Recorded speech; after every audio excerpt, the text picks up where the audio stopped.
Bonjour, sem Klara Kastelec, igralka, in danes vam bom skušala odgovoriti na vprašanje, zakaj izbrati francoščino. Če govorite vsaj malo francosko, boste vedeli, da je tale škatla La Boîte à Chocolat, škatla za čokolado. Ker pa je še ne obvladate, se bomo pretvarjali, da je La Boîte à Feuilles, torej škatla listkov.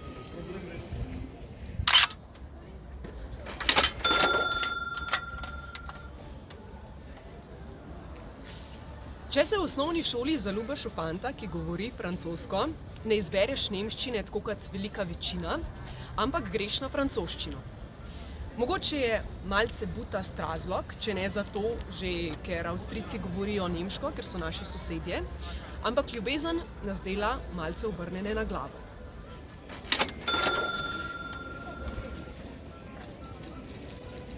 Ker je lepa, šarmantna, elegantna in šik. Ker je na škofijskem jedilniku obvezna tudi latinščina in sta iz iste družine.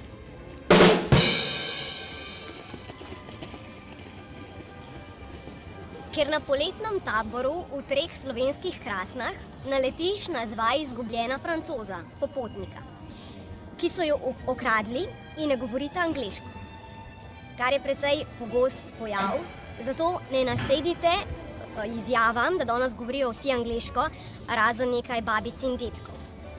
In ravno ti postaneš njun rešitelj, ker si med vsemi tistimi otroki, mladimi in starejšimi, edini, ki govoriš francosko.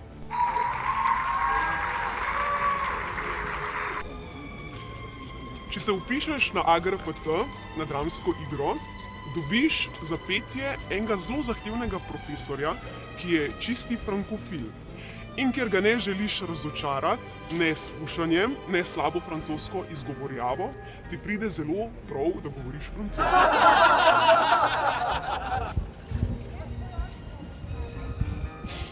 Ker za svojo magistrsko predstavo, koncert, prevedeš in prirediš številne pesmi in med njimi bo sigurno tudi kakšna francoska. Ker je francoska kultura brezmejno bogata in široka, od glasbe, filmov, slikarstva, kiparstva, poezije in proze. Ker lahko bereš Malega princa v originalu in gledaš Amélie brez slovenskih podnapisov. Ker imajo Francozi skoraj prirojen občutek za modo.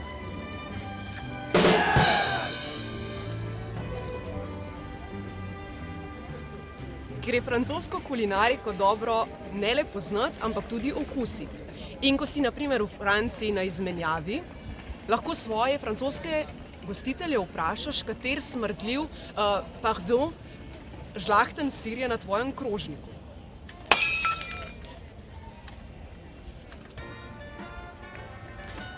Ker se greš mnogo let kasneje učiti špansko in portugalsko, in se romanske sestre lažje in bolje med seboj razumejo. Hkrati pa ti prav povabljivo in uporabno krajšajo čas med koronskimi karantenami.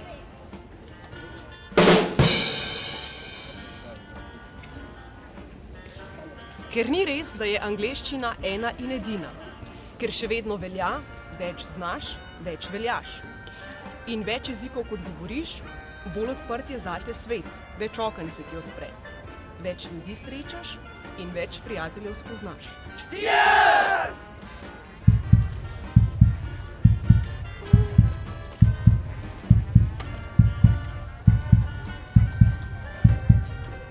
Aha.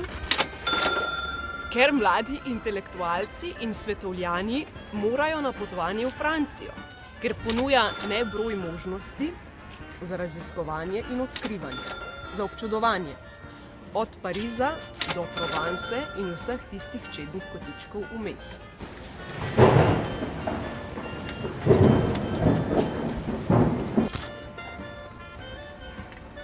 No, tega mi ni naročila vaša bodoča profesorica, ampak en nasvet, lahko mi verjamete. Če boste pokazali vsaj malo navdušenja, zagnanosti in marljivosti, boste z njo Še mnogo let potem, ko bo Škofijska ostala samo še meglen, prijeten spomin, ko boste pozabili na vse smrtljivce teste, seminarske naloge in spraševanja, z njo srkali kavo v Le Petit kafeju in bodo v vaših glavah ostale samo še tiste takulske škofijske izkušnje.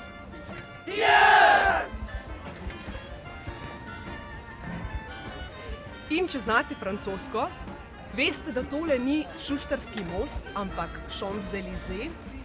Ljubitelji športa, pozor, tudi vam bo prišla francoščina še kako prav, ker se na primer največja kolesarska dirka na svetu, Tour de France, konča prav tukaj. A bientôt!